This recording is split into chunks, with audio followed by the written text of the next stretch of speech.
රාහු අසුරේන්ද්‍රයා විසින් සූර්ය දිව්‍ය පුත්‍රයා ග්‍රහණය කරන ලදී.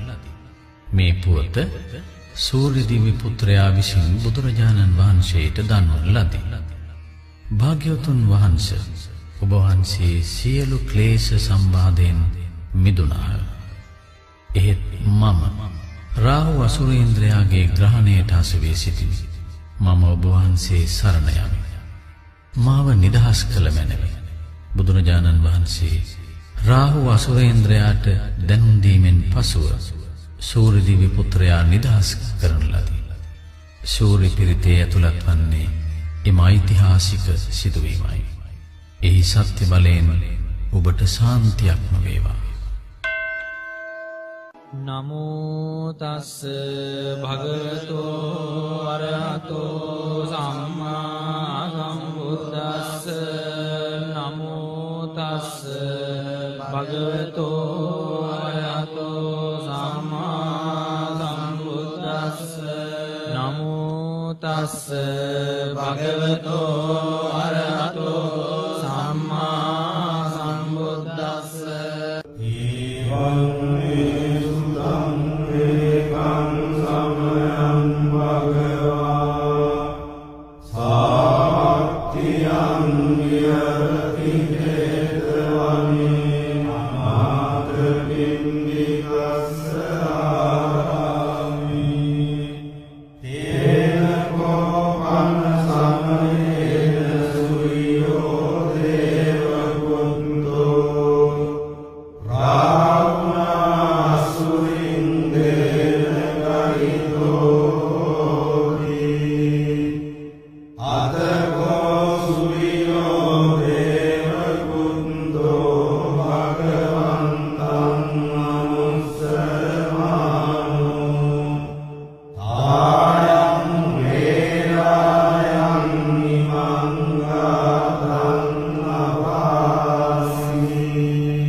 සම්බුද්දං